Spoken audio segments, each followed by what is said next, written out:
Hi, this is Tammy with Debbie Tammy Creations, and today we're going to be making this Easter egg caged wire wrapped cabochon. And I've got these little egg-shaped stones, and I thought they would be cute to wrap up into little pendants for Easter.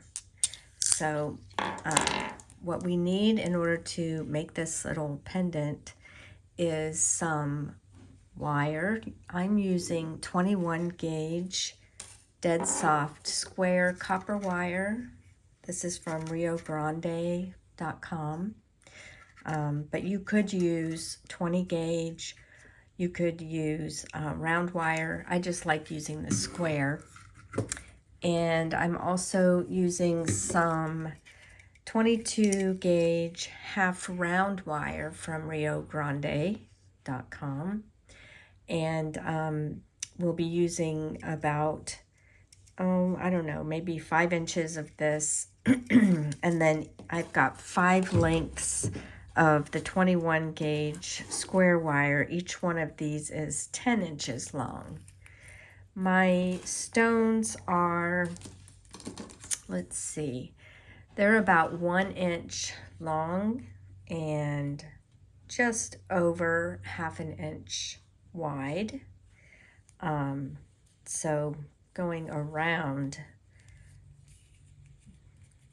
it's almost a 2 inch circumference going around too. So anyway, to begin, you will also need some tools. You'll need some flush cutters, some round nose pliers.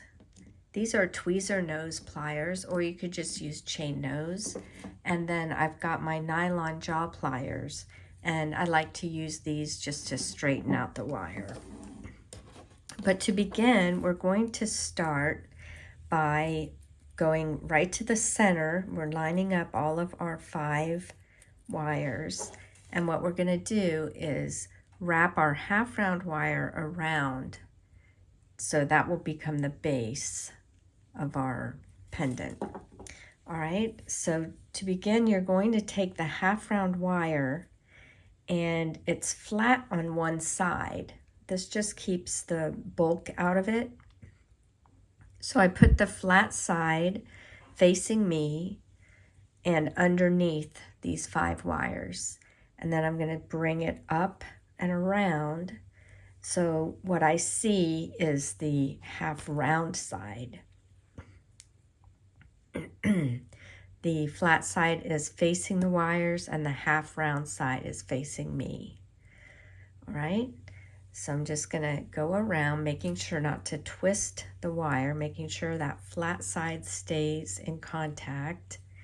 And then I'm using my my nylon jaw pliers to press down and squish them closer together like this. And then we're going to finish with both ends on one side. So I've done about 8 wraps there, right in the center. And I'm going to take my flush cutters and cut each side so that they are on the same side here. And I'm going to push down those ends. And this will be the inside of the little cage, so you won't see those half sides that I just cut.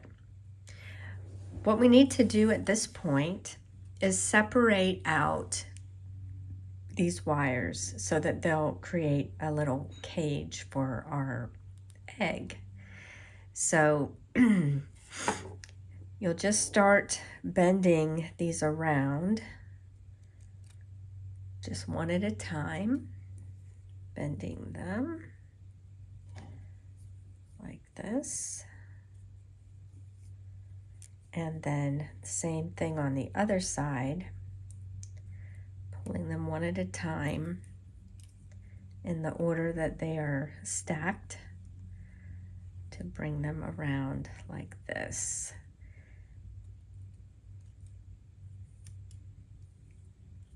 Okay, and the wire is pretty flexible, but that will give us a nice little base, and we want to end up with something that kind of looks like this. All right, I'm going to select one of these stones, and I'm going to use the big side, the heavy side on the bottom, and then from here I'm going to start pressing all of these wires up against the stone. So I'll just start one at a time, pressing them upward like this, and then turn it around, and we'll do the same on the other side.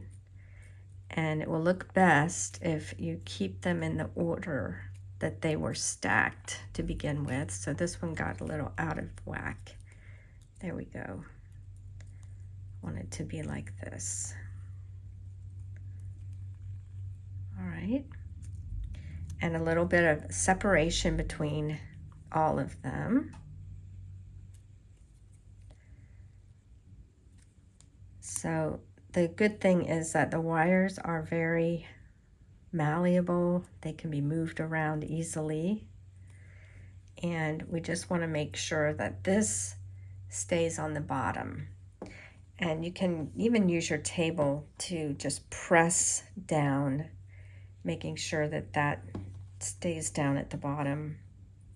You can also use your part of your plier to press it down so that it conforms to your little egg, each of those wires. And then if you want to, well, first let's bring all of these up to the top. Okay, so we're just gathering all of these wires up at the very top, like this. And making sure that they're all touching the egg as they go up. And what I did on this one was I just put some little bends in here and there to give it a little bit of a design. So if you want to do that, you can just take your chain nose or tweezer nose pliers and put little bends in. So some higher than others, some going a different direction even if you want, just to make it a little whimsical.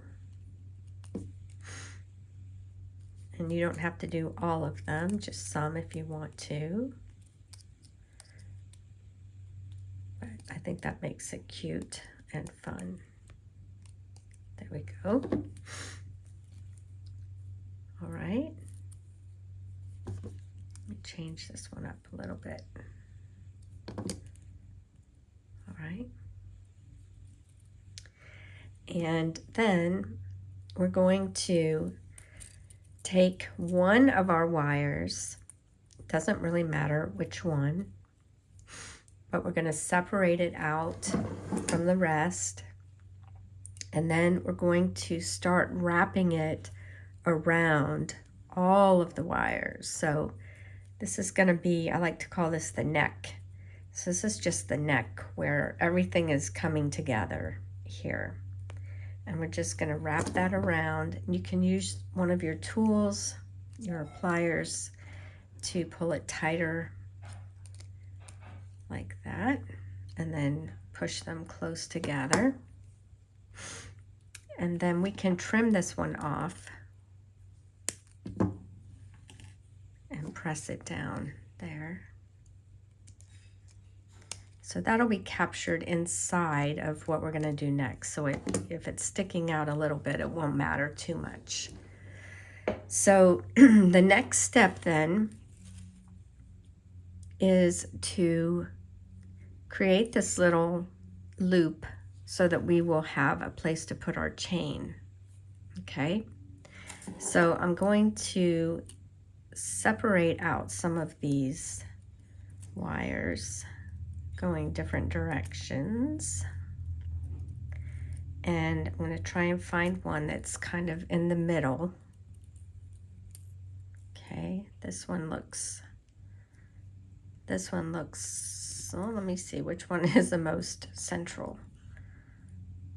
Let's use this one here. So what we're going to do with this wire is take our round nose pliers and just kind of set them in there, and we're going to wrap that one wire around the jaw until we have a nice loop like this. And then I like to hold the loop with my chain nose pliers and bring that the length of the wire around it, just to kind of keep it in place better. So just kind of wrap this tail around underneath the loop, and then we can trim off that extra piece of the tail. Okay, so now we've got our loop for our chain to go through. And if you have a thicker chain, you might want to make your loop a little bit bigger, a little, more round. So now I'm going to spread these out again. All of the wires coming around like this. Okay. And we're going to make just some little curls. So I think for the most part, we'll make some a little shorter. So I'm going to cut this one so that it ends up being about 2 inches along this way. And then I'm going to take my round nose pliers and I'm just going to start bending till I have a loop like this. And then you can just continue the loop around. You can even just do it with your hands. And then kind of push it down like this. And you want to make sure it's a little bit lower than your bail there. So this part is really, you can do it. I'm going to make this one a little shorter too. You can make them tighter loops.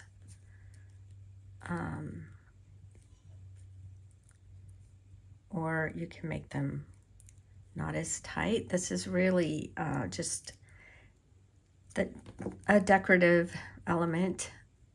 And then you can twist it and press it down with your fingers along the side like this.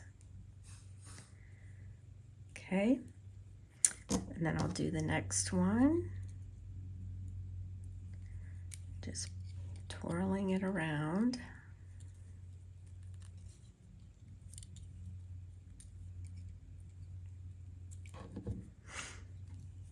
Okay.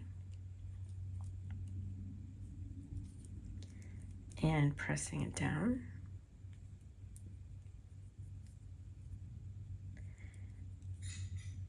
Then I'll do this one because there's a little space here. Make that a little shorter. I'm going to turn it. Curl and curl. And then I'm going to twist it and just push it into place. Like that.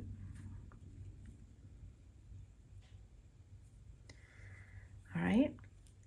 I'm going to do one here to fit in this little spot there. So I'll make it a little shorter and start twisting it. So it's really kind of an organic design. Every one will look a little bit different. So you can make it unique. And I'm just going to continue that with each one of these, twisting.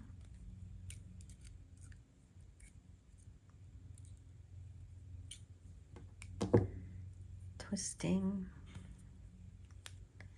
and pressing down against the side until we have all around the sides that little twists.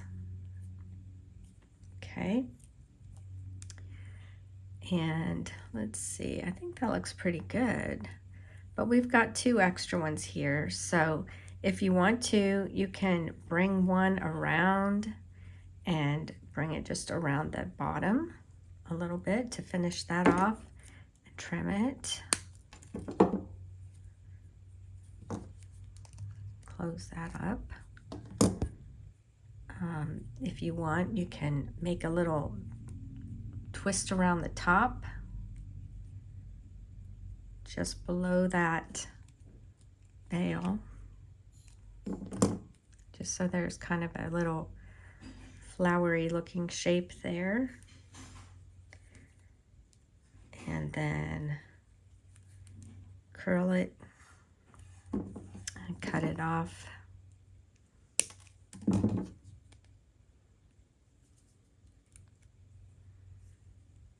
Like that. So that's pretty much it. What I then do is, and I've got a video that talks about how to oxidize copper, and what that does is it makes the copper look darker and more aged. So it kind of gives it more of an antique look, because the copper is going to tarnish anyway if you're using raw copper or bare copper. If you're using tarnish resistant copper, it won't. The oxidation process won't work. It will just stay looking nice like this. But I dip it in liver of sulfur, which you can get on Amazon, and then scour it, the scouring pad, and it just takes away some of the dark places and leaves some of the lighter ones. Gives it a really nice look. So you can tell this one that I just made is not quite as tall, even though the stone is the very same size. I didn't leave as much of a gap here between the stone and the top part, but that's really all entirely up to you how you want to make yours. But it's just a little cage. All right, well, if you enjoyed that, I hope you will consider subscribing to Debbie Tammy Creations and watching some of our other videos. Thanks for watching. Bye.